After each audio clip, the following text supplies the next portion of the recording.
Temple of Serpents.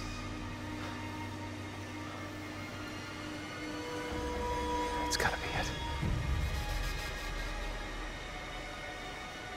How the hell do I get up there?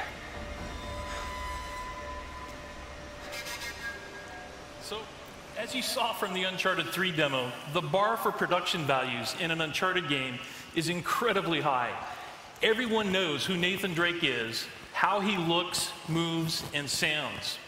PlayStation Vita had to have the memory and processing power, not just to allow us to get Drake right, but the environments as well. As you can see, PlayStation Vita enables us to use advanced rendering techniques like water shaders and dynamic lighting for casting real-time shadows. But we also knew that gameplay was going to be just as important as the visuals. And the PlayStation Vita allowed us to tailor important aspects of Uncharted gameplay for the new platform. For example, Chris is going to alert this enemy deliberately so we can show off how our touch melee system works. Here, instead of using the square button for combat, the entire screen becomes a virtual button. You can just tap the fist icon, or you can touch the enemy directly to take him out. For traversal, we allow players to use traditional controls or touch.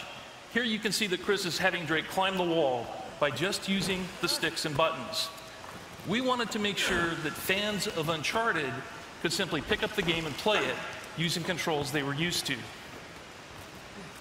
But in places where it made sense, we've incorporated PlayStation Vita controls. So here Chris is using the 6-axis to tilt in the direction he wants Drake to jump.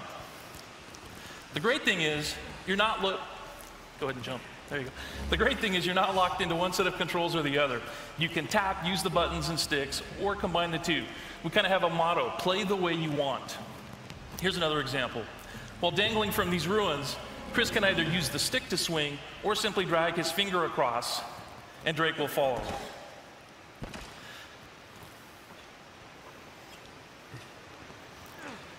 To get across this chasm, same idea. Chris can have Drake jump action style by running and pressing the X button, or he can tap on the ledge and Drake performs a cinematic leap. So while we definitely allow you to play the game the way you want, while developing the game, we began to discover that there were things you could do with the PlayStation Vita that you just couldn't do on a regular console. Along these walls, Chris is using a technique we call painting edges. You just draw your finger across a series of stones and ledges, highlighting the route you want Drake to climb.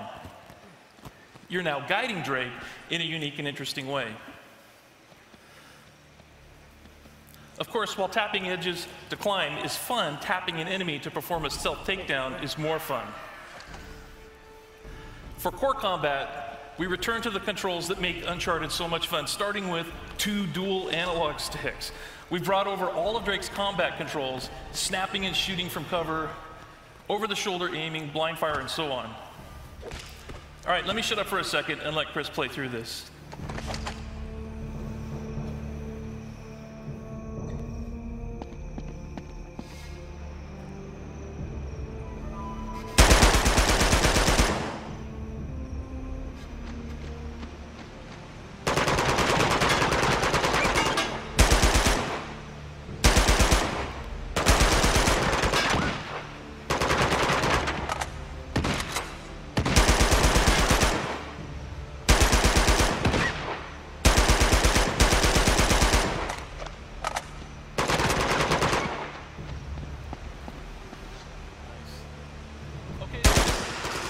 But again, where it makes sense, we use touch controls to enhance the core combat.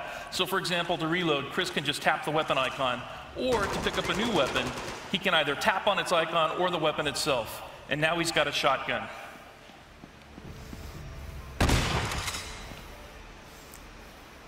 Nice job. Okay, that's our demo. To wrap up, our goal wasn't just to create an authentic Uncharted game, but to create an Uncharted game unique to the PlayStation Vita. We have a lot more to show. We have brought 2 demos with us back in the arcade area, so please stop by and check them both. We've got a lot of features we didn't have time to show you, like the way we're using rear touch and everything else on the PlayStation Vita, so stop by and check it out. Thank you.